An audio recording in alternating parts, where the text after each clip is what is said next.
Será que existe um segredo ou uma forma de realizar sonhos? E eu queria começar esse episódio com uma reflexão, porque essa reflexão mudou completamente a forma como eu enxergo a vida e como eu enxergo de fato a gente realizar coisas que a gente sonha. Talvez a gente passe boa parte da nossa vida sempre nos perguntando: quando? Quando que eu vou encontrar alguém? Quando que eu vou casar? Quando que eu vou construir uma família? Quando que eu vou crescer profissionalmente? Quando que a minha vida finalmente vai começar? Mas talvez tenha uma pergunta interessante para a gente se fazer antes, que é isso: o que faz de fato alguém realizar esses sonhos? Qual que é a estrutura necessária para que isso aconteça? Eu acho que tem um segredo para que a gente realize, porque provavelmente você está aí pensando que é um segredo, alguma coisa mística, alguma coisa que tem alguns passos para serem realizados, mas você vai ver que é muito mais simples, porém profundo do que você imagina, porque a gente aprende a desejar sonhos, a gente aprende a perseguir sonhos, a gente aprende a imaginar como que vai ser o dia em que finalmente essas coisas vão acontecer na nossa vida. Mas a gente quase nunca aprendeu a construir essa estrutura necessária para sustentar quando essas coisas realmente acontecem ou vão acontecer. E talvez esse seja o verdadeiro segredo, porque tem uma diferença enorme entre realizar um sonho e conseguir de fato cuidar dele. Sonhar é uma coisa, construir e preparar a estrutura para estar lá de verdade é outra. Imaginar alguém que decide correr uma maratona. E eu falo isso porque eu tenho um marido maratonista que se prepara diariamente para correr as maratonas e é um preparo que exige muita disciplina. E ninguém precisa chegar completamente pronto, por exemplo, para uma largada. Sempre vão ter imprevistos, sempre vão existir quilômetros mais difíceis do que a gente imagina. Uma corrida com muitas subidas ou com muita gente que você tem que ficar desviando e machuca o joelho. Mas tem uma diferença enorme entre aceitar um desafio e chegar sem nenhum preparo. Então, quem nunca treinou, por exemplo, para uma maratona, talvez chegue para uma maratona e consiga correr os primeiros 5, 7, 10 quilômetros. Mas dificilmente essa pessoa vai conseguir sustentar a prova inteira. E a vida, ela funciona assim também. A gente sonha com a chegada, mas a gente quase nunca se pergunta quem que a gente precisa ser quando isso acontecer, o quanto de energia a gente precisa investir previamente para isso. Porque realizar um sonho, ele costuma durar um instante. Quando você cruza a linha de chegada é um instante, mas sustentar tudo isso, ele pode durar e requer a habilidade, por exemplo, de lidar com a emoção e com a vida inteira. E a gente está acostumado a celebrar conquistas e o cruzar essa linha de chegada. Então, quando alguém casa, a gente comemora, quando nasce um filho, quando alguém recebe uma promoção, quando abre um negócio, quando realiza um sonho, mas quase ninguém se pergunta qual estrutura emocional existe para cuidar disso tudo. Porque toda conquista ela traz junto uma responsabilidade. Quanto maior o sonho, maior vai ser a necessidade de maturidade emocional. A gente aprende a desejar essas conquistas, não só, né, de novo, porque a gente consegue, a gente aprendeu a sonhar muito facilmente, mas porque a gente está se comparando todo o tempo com as vidas ao nosso redor. Mas a gente quase nunca aprendeu a desenvolver a estrutura necessária para sustentar tudo isso. Talvez esse seja o verdadeiro segredo por trás de muitos sonhos realizados e também porque muitos sonhos se realizam e rapidamente são perdidos. E existe um princípio que aparece muitas vezes na nossa vida. Então, a gente sempre olha para o que falta, o que vai gerando um medo e ansiedade. Então, a gente está sempre olhando para aquilo que a gente ainda não recebeu. Mas a gente precisa olhar primeiro também para a forma com a qual a gente cuida daquilo que já está nas nossas mãos, porque existe uma pergunta silenciosa antes de tudo isso acontecer, dessa provisão e desses sonhos, que é o que você fez com aquilo que já foi confiado a você, que já existe na tua vida. Às vezes a gente pede um casamento, sonha com um casamento, mas sequer aprendeu a cuidar do nosso próprio coração. Continua repetindo padrões, continua se envolvendo em relacionamentos com pessoas indisponíveis, continuam fazendo escolhas que não são coerentes com essa vida que você deseja construir. Alguém que sonha em ter filhos, mas ainda não consegue administrar bem o próprio tempo, a saúde, as prioridades. A gente pede uma empresa e um negócio maior, enquanto a gente negligencia os clientes que a gente já tem naquele negócio que ainda é pequeno. A gente pede mais dinheiro sem saber administrar o dinheiro e os recursos que a gente já tem.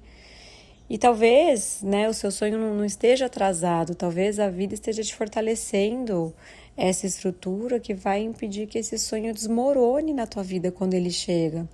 E o maior sinal de que alguém está preparado para um próximo nível não é a ansiedade pelo que falta, é a fidelidade e o cuidado com aquilo que já recebeu.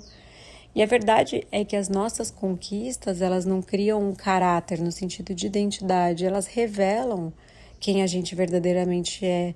E essa talvez tenha sido uma das ideias mais libertadoras que eu aprendi.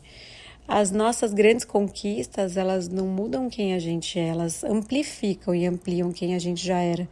Por exemplo, o casamento, ele não cria problemas de comunicação, ele revela como duas pessoas sempre lidaram com conflitos e com as questões individuais.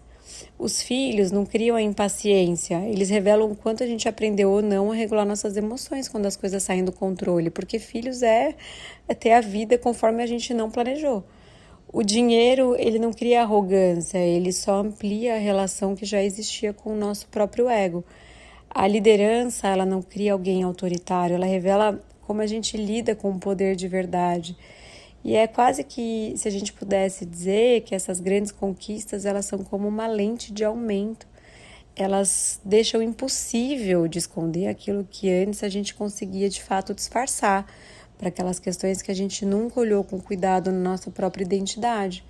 Por exemplo, vamos falar sobre o casamento, né?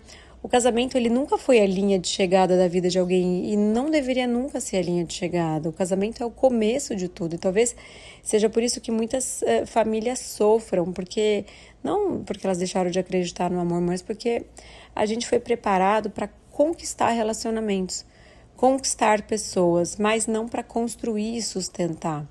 A gente aprendeu a encontrar a pessoa certa, mas quase ninguém ensinou para nós a nos tornarmos alguém capaz de amar, de lidar com desconfortos emocionais naturais da vida, os contratempos, as mudanças de plano e de rumo que naturalmente acontecem dentro de um casamento. A gente aprendeu a organizar uma cerimônia de casamento, aliás, nós somos ótimos para organizar festas, mas a gente não aprendeu a reparar uma mágoa, a conversar sem atacar, sem brigar, a pedir perdão, a aprender o significado verdadeiro da aliança, a reconhecer os nossos padrões antes de projetar na outra pessoa, a assumir responsabilidades pelas nossas reações muitas vezes desproporcionais. E o casamento, ele nunca foi o prêmio, ele sempre foi o começo, ele não testa só o amor, ele testa tudo aquilo que você levou para dentro dele antes mesmo do casamento acontecer na tua vida.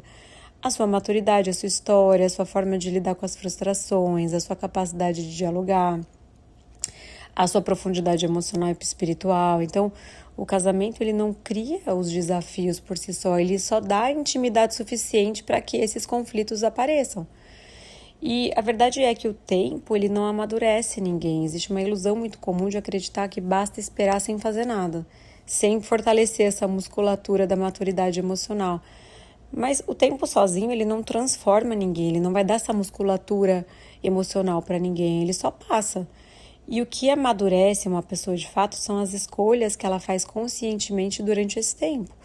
É a conversa difícil que ela decide ter, é os ambientes errados que ela decide sair, é a terapia que finalmente começa, é o pedido de perdão que vence o orgulho e ela se reconcilia muitas vezes com questões que eram importantes antes de dar o próximo passo.